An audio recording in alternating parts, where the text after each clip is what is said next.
C'est un livre, comment dirais-je, d'une vie, parce que ça remonte effectivement à ma naissance, et ça m'a occupé pendant des décennies.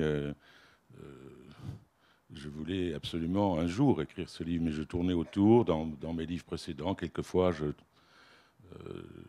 taquinais le sujet sans vraiment l'aborder. Je n'avais peut-être pas encore ce que Michel Léris a appelé l'âge de raison, c'est-à-dire celui où on peut se mettre vraiment face aux cornes du taureau et l'affronter. Il faut pour ça, à cet âge de raison, comment dirais-je, avoir parcouru un certain nombre de chemins de la vie pour pouvoir se dire qu'un jour, on va s'approprier le personnage, effectivement, d'un père qui fut, avec tous les non-dits et tous les silences de l'enfance, vécu comme un héros de la guerre civile d'Espagne, et de décider un jour d'en faire un personnage de roman. J'avais presque moralement de la difficulté à me dire que j'allais me servir d'un personnage aussi extraordinaire, parce que c'est vrai que j'avais un matériau très riche. Le passage de mon père à la frontière française le 7 février 1939, où il va changer d'identité, il va changer de nom. Mon nom n'est pas mon vrai nom. Je vous révèle aujourd'hui un certain nombre de secrets. Ils sont bien expliqués dans le livre.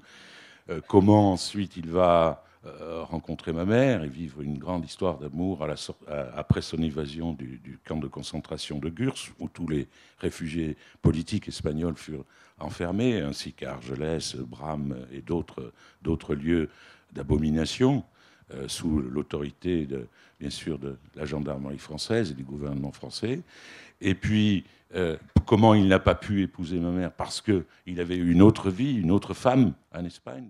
Donc, cette histoire, en soi, était tellement forte que lorsque je la racontais au cours des décennies passées à quelques amis proches, ils me disaient « Mais pourquoi tu ne l'écris pas ?» Et effectivement, il m'a fallu tout ce temps, je ne pouvais pas l'écrire, j'avais un blocage ici, là, partout. Parce qu'il fallait trouver, comme toujours, hein, il y a un sujet, mais il faut trouver la voix, il faut trouver VOX, bien sûr, il faut trouver le ton, le style.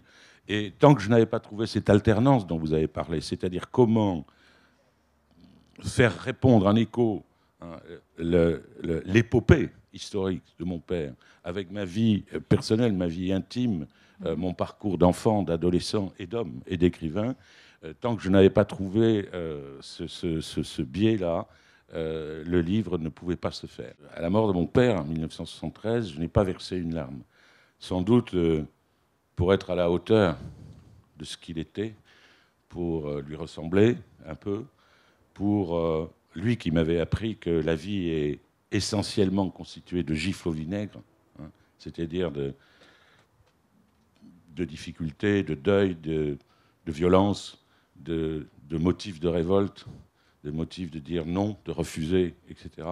Et donc, pour cette raison, sans doute, ai-je voulu, ce jour-là, le jour de l'enterrement, être un homme comme lui. En revanche, je peux, pour continuer cet aveu, vous dire qu'en écrivant le livre, en écrivant certaines des pages de ce livre, j'ai pleuré. J'ai pleuré pour de bon, et je peux vous dire que ça fait beaucoup de bien.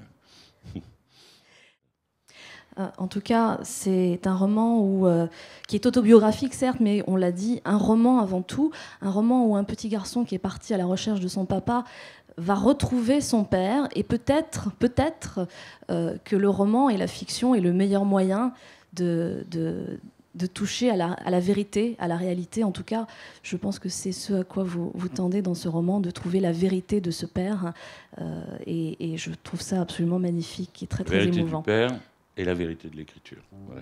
Merci beaucoup.